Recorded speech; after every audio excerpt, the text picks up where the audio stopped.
2년 전인 2022년 4월의 어느 날이었습니다. 새벽 기도 끝나고 잘 안 자는데 그날은 조금 피곤했어요. 그리고 어떤 집사님의 장례식이 그날 있었습니다. 그래서 잠깐 새벽 기도에 1시간쯤 잤나요? 눈을 붙이고 그리고 눈을 떴습니다. 근데 이게 웬일인지 갑자기 머릿속이 멍해지고 그 왜 머리가 하얗다고 하는 표현 있죠? 정말 제가 그렇게 됐어요. 아무 생각이 안 나는 겁니다.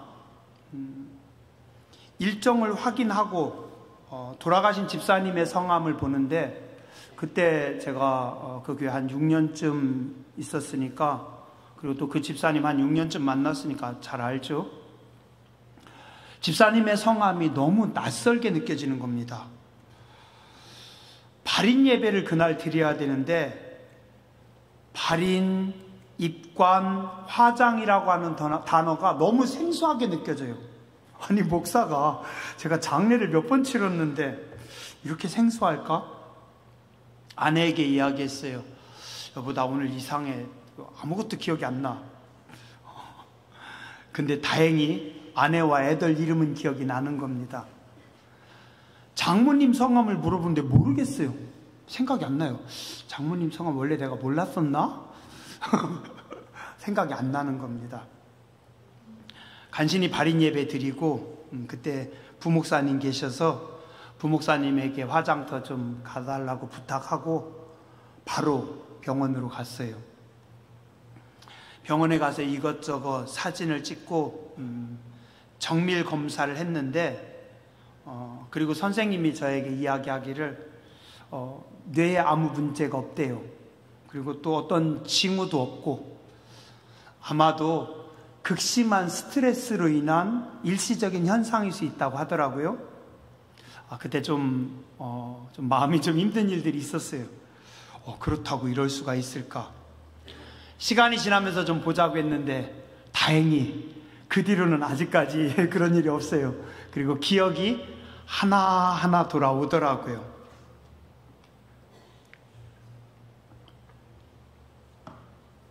그날 생각했습니다. 이래서 치매가 무서운 거구나. 기억의 상실이 오면 내 경험, 내가 살아왔던 모든 기억, 배웠던 지식, 또 사람들과의 관계가 싹 사라지는 겁니다. 아니, 그분이 되게 낯설어요. 누구셨더라? 마치 처음 보는 그런 느낌.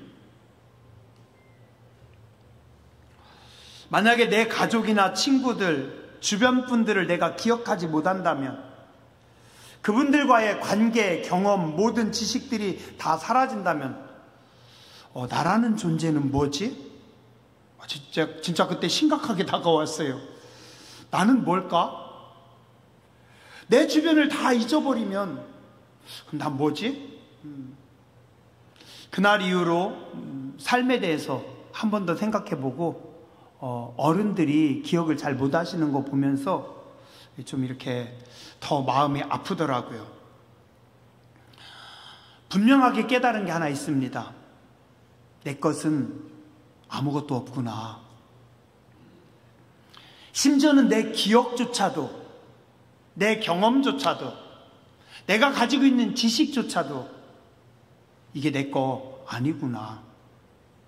그날 아무 일 없었는데 뭐 어떤 충격을 받은 것도 아닌데 그냥 싹 사라지는 겁니다. 오늘 내가 여기 서 있다는 게 하나님 은혜고, 가족들을 쳐다보며 웃을 수 있다는 거, 이거 엄청난 축복입니다. 오늘 우리는 하나님 은혜로 살아가고 있습니다. 은혜에 감사하며 사는 여러분들 되시기 바랍니다. 내게 아무것도 없어요. 하나님은 내게 인생이라고 하는 아름답고 찬란한 시간들을 주셨습니다. 시간의 주인이신 하나님께서 오늘도 나에게 건강한 시간을 선물로 주셨습니다. 그리고 이 시간에 복을 주셨습니다. 그래서 행복한 시간으로, 아름다운 시간으로 만들어 주셨습니다. 어제는 우리 주일학교 선생님들 드시라고 우리 허장로님께서 최상급 장어와 아주 좋은 소라들을 많이 주셔서 덕분에 저도 잘 얻어 먹었습니다. 옥수수를 먹으면서, 소라를 먹으면서, 장어를 먹으면서 행복할 수 있는 시간들을 하나님께서 우리에게 허락하셨습니다. 한 번쯤 다 들어보셨죠? 오늘 내가 아무렇지도 않게 생각하는 이 하루가 어제 세상을 떠난 그분이 그렇게도 더 살고 싶었던 하루였답니다. 사도행전 12장 23절에 보면 이런 말씀이 있습니다. 헤롯이라고 하는 왕이 연설을 하니까 백성들이 환호합니다.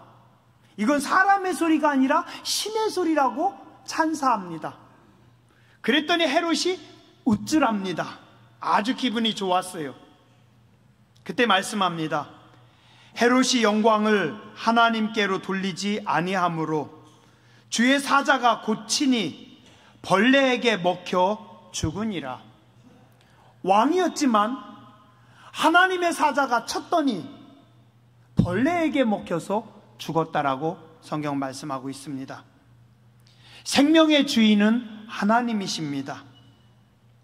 오늘도 나에게 소중한 시간을 주신 하나님께 감사하시기 바랍니다. 하나님께서 내게 주신 이 시간을 불평과 혹은 원망으로, 남을 미워하는 마음으로 얼룩지게 만들지 마세요. 감사함으로 아름답게 갖고 가시기 바랍니다. 돈이 내 거라고요? 인생을 살아본 어른들은 잘 아십니다. 돈은 돌고 도는 게 돈입니다. 돌고 돌다가 어느 날 내 호랑이에 조금 더 쌓여 있으면 행복하고 내 호랑이에서 다 나가면 섭섭하고, 10년 전에 내가 그렇게 귀하게 여겼던 그 돈 아직까지 있나요? 지금 어디 누구 주머니 속에 들어갔는지도 모르겠습니다. 여러분의 주머니에 있는 여러분의 모든 소유, 하나님께서 아주 잠깐 나에게 빌려주신 것 뿐입니다. 빌려준 거니까 잘 써야 돼요. 내 거 아닙니다. 잘 써야 돼요. 창문만 열어도 세상에서 가장 아름다운 그림이 나옵니다. 제가 우리 집 창문 너머를 이렇게 보면은 저 소나무 숲이 너무 이뻐요. 종종 생각합니다. 피카소의 그림보다 더 아름다운 장면을 내가 보고 있구나. 우리가 들에 나가면 밀레의 만종보다 더 아름다운 들판을, 또 찬란한 저 바다를 우리는 바라보며 살아가고 있습니다. 돈으로 공기를 만들 수 있어요? 매일 마시는 이 시원한 물, 돈으로 못 만듭니다. 오늘 점심에는 또 하나님께서 키워주신 맛있는 밥국을 먹을 수 있습니다. 그냥 집에 가지 마시고 밥국 한번 드시고 가세요. 하나님은 오늘 우리에게 또한 사람과 사람 사이에 소중한 관계를 선물로 주셨습니다. 우리가 누군가 커피숍에 가서 차 한잔 마실 때 우리는 커피숍 잘 만들었다, 분위기 좋다. 근데 사실 그거보다 더 좋은 거는 지금 내 앞에 앉아서 나하고 대화하고 있는, 나하고 일상을 공유하는 그분과의 관계가 더 아름답고, 그게 하나님께서 주신 은총입니다. 매일매일 뜨겁게 쏟아지는 저 햇살이 우리가 먹는 밥들을 맛있게 익히고 있습니다. 그리고 우리가 좋아하는 수박, 블루베리의 당도를 높여주고 있습니다. 하나님 은혜입니다. 근데 더 소중한 건 뭔지 아세요? 비록 내 눈에 지금 보이지 않지만 매일매일 새벽부터 잠자리까지 쏟아 부어주시는 하나님의 은혜의 기름 부으심입니다. 매일매일 찬란하게 내 삶 가운데 비춰주시는 하나님의 영광의 햇살입니다. 시편 139편 5절에 보면 이렇게 말씀합니다. 주께서 나의 앞뒤를 둘러싸시고 내게 안수하셨나이다. 하나님께서 여러분들을 앞뒤로 둘러싸고 안수했대요. 아침에 어린아이가 눈을 뜨고 나오면 어떻게 해요? 엄마가 꼭 끌어안아줍니다. 우리 아들 잘 잤어? 우리 딸 좋은 아침? 그죠? 예. 여러분들이 아침에 눈을 뜰 때 하나님께서 여러분들을 꼭 끌어안으시며 안수하시는 줄 믿습니다. 다윗이 어디를 가든지 함께 하셨고 인도하셨으며 보호하신 하나님의 은혜의 손길이 오늘 저와 여러분들을 덮어 주십니다. 보이는 것보다 더 비싼 것들은 보이지 않는 것들입니다. 이 보이지 않는 하나님의 은혜와 축복들, 만약에 우리가 돈으로 환산하면 얼마나 될까요? 오늘 성경 말씀 마태복음 19장 24절에 보면 예수님은 1만 달란트 이상 된다라고 말씀하십니다. 달란트, 고대에 사용하던 무게 단위입니다. 화폐 단위예요. 1달란트는 대략 34kg 정도. 얘가 몇 킬로 할까요? 한 3kg 될까요? 얘 한 10배쯤 되겠죠? 그게 1달란트입니다. 뭐로요? 금으로. 금이 34kg. 우와. 생각만 해도 엄청나죠. 그죠? 이게 돈으로 환산하면 노동자 6,000일의 임금이래요. 요즘 노동자 인건비 어떻게 얼마나 할까요? 기술자들 보통 요즘 뭐 한 20만 원 이상 가더라고요. 20만 원으로 계산하면 12억, 10만 원으로 계산하면 6억. 한 달란트가 이게 1만 개. 그러면 얼마나 될까요? 12조. 다들 부자라 눈 하나 깜짝 안 하시고 놀라지도 않으시고 당진의 아파트가 한 3억 해요? 자, 4억 한다고 합시다. 4억 하는 아파트가 12억이면 3채. 1달란트면 당진 시내 비싼 아파트 3채. 그게 곱하기 10,000개. 이제 아파트 얘기하니까 조금 놀라셔요?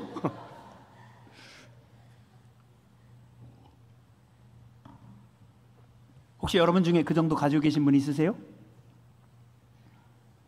1만 달란트는 돈으로 환산할 수 없는 어마어마한 가치입니다. 하나님께서 그렇게 1만 달란트라고 하는 어마어마한 가치를 오늘 여러분들에게 공짜로 주셨습니다. 이게 하나님 은혜입니다. 어떻게 하라고요? 감사하고 또 감사하며 우리는 살아야 합니다. 오늘 우리는 하나님의 복을 받은 백성들입니다. 근데 우리 옆에서 마귀가 불평과 원망으로 하나님께서 여러분들에게 주신 복을 다 빼앗으려고 노력합니다. 광야의 이스라엘 백성들은 하나님의 특별한 은총을 받은 백성들입니다. 왜요? 그 애굽이라고 하는, 이집트라고 하는 초강대국에서 하나님께서 강권적인 능력으로 그들을 출애굽시켰잖아요. 그 애굽에서 노예 생활하던 민족이 출애굽한 거 기적입니다. 하나님이 그들에게 자유를 주셨습니다. 또한 그들에게는 미래에 대한 꿈이 있습니다. 젖과 꿀이 흐르는 약속의 땅, 가나안 땅. 꿈을 품고 그들은 나아갑니다. 그 당시 최고의 법, 오늘날의 법보다도 더 좋은 십계명을 하나님의 말씀을 하나님은 그들에게 주십니다. 최고의 지도자들 모세, 여호수아, 갈렙 같은 인물들이 그들과 함께합니다. 의식주 하나님께서 다 해결해 주십니다. 구름기둥, 불기둥으로 그들을 보호하시고 그들을 안전하게 인도하십니다. 이스라엘 백성들의 모든 것에 하나님께서 각 사람에게 1만 달란트 이상으로 부어주셨습니다.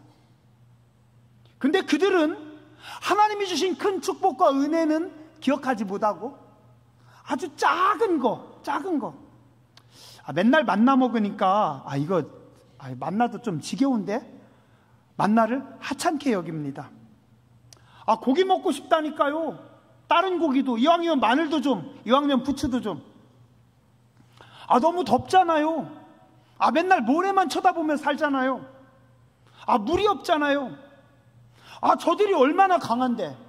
생각해 보세요. 그 당시 세계 최강의 군대는 어디예요? 이집트의 전차부대입니다. 이집트의 전차부대는 세계를 쓸던 부대예요. 그런데 하나님께서 그 이집트의 전차부대를 어떻게 했어요? 바다에다 수장시켰잖아요. 이스라엘 백성들 눈앞에서 이집트의 전차부대가 바퀴 하나 움직이지 못하고 그 바다에 수장되는 걸 봤는데, 그들보다 훨씬 약하고 아무것도 아닌 가나안 땅의 사람들을 보면서 우리는 무서워서 못 가겠습니다. 우리는 쟤들에 비하면 메뚜기 떼 같습니다. 그럼 어떻게 여기까지 나왔어요? 은혜를 생각하지 못하고 하나님의 백성들이 작은 것 때문에 투덜투덜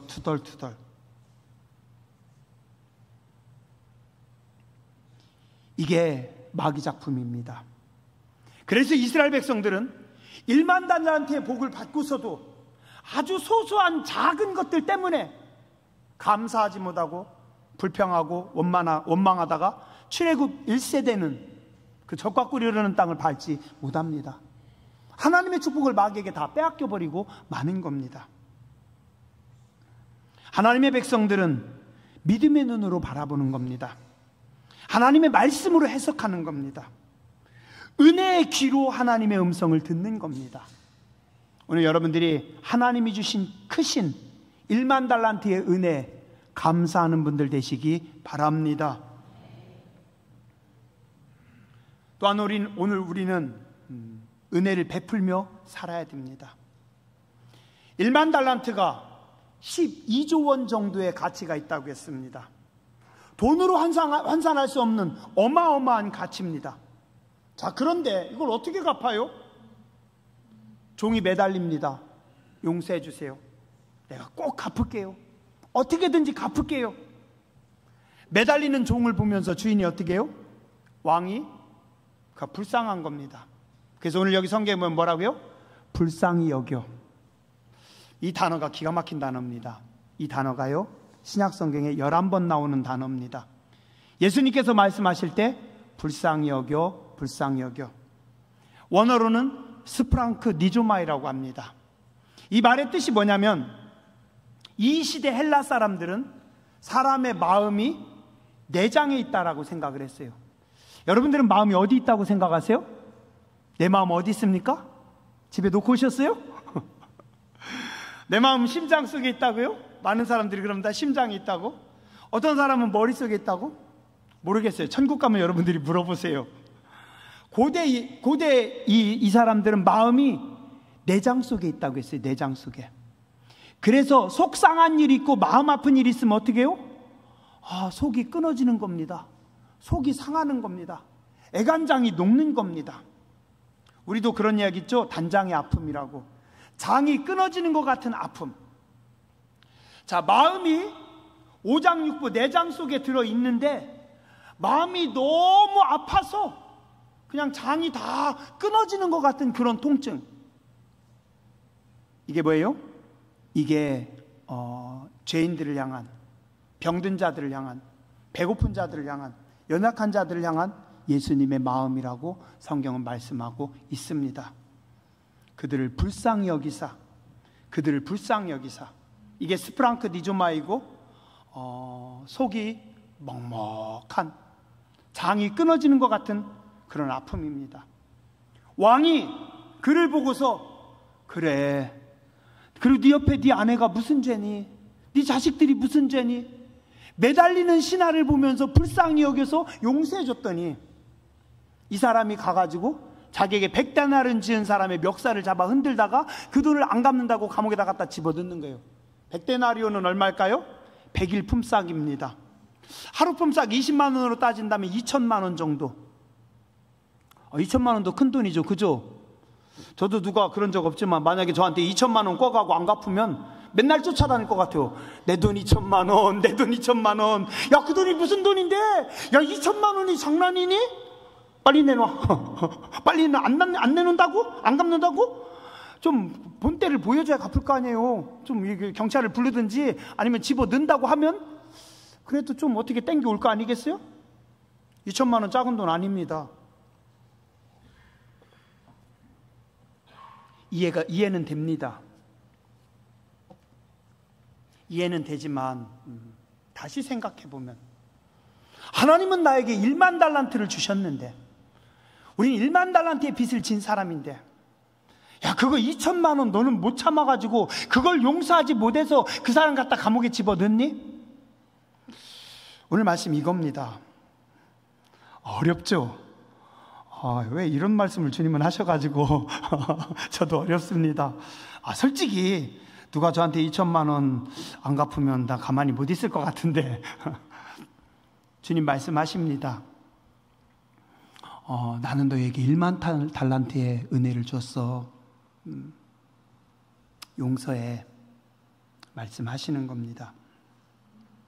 오늘 우리는 축복의 통로입니다. 사도행 요한복 왜 이래요? 눈으로 보면서 말이 헛나옵니다. 창세기 12장 2절에서 4절에 보면 내가 너로 큰 민족을 이루고 내게 복을 주어 내 이름을 창대하게 하리니 너는 복이 될지라. 아브라함아, 너는 복이야. 그리고 너는 축복의 통로야. 너 때문에 네 주변 사람들까지 다 복을 받을 것이야. 창세기 49장 22절 말씀합니다. 요셉은 무성한 가지 곧 샘 곁에 무성한 가지라 그 가지가 담을 넘었도다. 요셉의 축복은 너만 누리는 것이 아니라 이웃에 나눠주는 거야. 하나님, 제가 17살에 형들에게 팔려서, 아니 그 전에는 내 엄마 아닌 다른 엄마들 밑에서 배다른 형님들 눈치 보면서 그러다가 내가 17살에 말도 안 통하고 아무것도 모르는 아는 사람 하나도 없는 그곳에 내가 노예로 살려와서 그러다가 내가 또 감옥에까지 들어가서 내가 고생을 얼마나 많이 했는데요. 내가 얼마나 힘든 인생을 살아서 여기까지 왔는데요. 그걸 형님들에게, 그걸 조카들에게 나눠주라고요? 여러분들은 어떠세요? 내가 어떻게 고생해서 오늘을 이뤘는데 가지가 담을 넘어야 된다고요? 그거 나눠줘야 된다고요? 우리는 밴댕이라 이게 잘 안 되는데 하나님께서 요셉에게는 넉넉한 마음을 주셔서 용서의 마음을 주셔서 자기를 팔아버린, 자기를 죽이려고 하던 그 살기 등등했던 형님들을 요셉은 용서합니다. 마태복음 10장 11절에서 15절에 보니 예수님께서 말씀하십니다. 어떤 성이나 마을에 들어가든지 그 중에 합당한 자를 찾아내어 너희가 떠나기까지 거기서 머물라. 또 그 집에 들어가면서 평안하기를 빌라. 그 집이 이에 합당하면 너희 빈 평안이 거기 임할 것이고 만일 합당하지 아니하면 그 평안이 너희에게 올 것이다. 누구든지 너희를 영접하지도 아니하고 너희 말을 듣지도 아니하거든 그 집에서, 그 집이나 성에서 나가 너희 발에 먼지를 떨어버려라. 내가 진실로 너희에게 이르노니 심판날에 소돔과 고모라 땅이 그 성보다 견디기 쉬우리라. 이 말씀이 뭐냐면요, 네가 어느 집에 들어가면, 어느 동네에 들어가면 전도할 만한 사람 한 사람 만나서 그 사람을 축복해라. 그래서 그 사람에게 축복해서 그 사람이 복을 받을 만하면 그 사람 복을 받는 거고, 그 사람이 복을 못 받으면 그 복은 누구 거예요? 네 거 되는 거다. 그렇죠? 제가 안순도 권사님 만나서 안순도 권사님을 막 축복해요. 하늘의 은혜가, 하늘의 복이 권사님에게 함께하길 빕니다. 그릇이 돼가지고 권사님은 다 받아버려요. 조금 남겨놓지. 근데 그릇이 조금 안 돼요. 그러면 어떻게 해요? 그 복이 요즘 애들 말로 반사. 그래서 저에게 돌아오는 겁니다. 자, 근데 제가 누군가 기분 나빠서 그를 저주했어요. 저주받아도 맞아요. 그러면 그 저주가 그에게 임해요. 근데 그 사람이 저주받을 만한 사람이 아니에요. 근데 내가 저주했어. 그럼 어떻게 돼요? 저주도 반사합니다. 그럼 어떻게 해요? 그 저주를 내가 받게 되는 겁니다. 내가 받게 돼요. 그럼 우리는 어떻게 살아야 되겠어요? 축복하며 살아야 됩니다. 저주하면 절대 안 됩니다. 축복해야 돼요. 그래야 반사해도 내 거 되죠. 그죠? 저 예전에 그런 거 봤어요. 어떤 분이요, 뭔가 오해를 해가지고 막 거품 물고, 너 그냥 안 놔준다고, 내가 너 옷 뺏겨버린다고, 내가 너 죽인다고 그러던데, 그리고 몇 달 지나서 어떻게 된지 아세요? 그 소리 하던 사람이 옷을 벗더라고요. 아마 그 소리 들은 사람이 그 저주를 받을 만한 사람이 아니었나 봐요. 자기가 저주하더니 나중에 자기가 몇 달 안 돼가지고 먼저 옷을 벗어버리더라고요. 조심해야 돼요. 함부로 남에게 막말하면 안 됩니다. 예전에 어떤 감독님이 계셨어요. 삼남년에 아주 머리가 좋은 탁월한 감독님이 계셨어요. 감독이 감리교 지도자거든요. 너무 똑똑하셔요. 근데 선배들이 그러더라고요. 저 감독님은 머리도 좋고 다 좋아서 정치만 안 하고 목회만 하셨으면 진짜 교회가 많이 부흥했을 건데 라고 그러시더라고요. 저는 잘 모르는 분인데 그런가? 근데 또 선배들이 그런 얘기 하더라고요. 근데 저분은 사람을 꼭 살리는 분이야. 정치는 하시는데 꼭 사람을 살리신대요. 그런가? 난 잘 모르니까, 한참 어리니까. 근데 이분이 은퇴하시고 우리 동네 와서 사시는 거예요. 그래서 어떻게 해서 그 감독님하고 조금 친해졌어요. 나중에 보니까 진짜 괜찮으신 분이더라고요. 점잖으시고 따뜻한 분이더라고요. 근데 제가 봤어요. 그분 노년에 하나님께서 복을 주시더라고요. 건강하게 하시고 자손들이 복을 받고 그 감독님하고 사모님하고 하나님이 주시는 복을 누리는 걸 제가 봤어요. 정치를 해도 사람을 살리는 정치를 해야 하는구나. 사람을 세우는 사람이 있어요. 사람을 살리는 사람이 있어요. 사람을 높이는 사람이 있어요. 우리는 그래야 돼요. 왜요? 하나님께서 나를 살려주셨거든요. 하나님께서 나에게 참아주셨거든요. 하나님께서 나에게 은혜를 주셨거든요. 그럼 우리도 어떻게 해요? 우리도 은혜를 베풀어야 됩니다. 우리도 살려야 됩니다. 우리도 세워야 됩니다. 우리도 용서하면서 살아야 됩니다. 오늘 주님 말씀하십니다. 나는 너에게 1만 달란트의 은혜를 주었느니라. 우리는 감사하고 또 감사하며 살아야 됩니다. 너희도 가서 그 2천만 원 때문에 멱살 잡지 말고 용서하고 사랑하고 너희도 은혜를 베풀며 살아라라고 말씀합니다. 은혜로 사는 분들 되시길 주의 이름으로 축원합니다. 기도하겠습니다.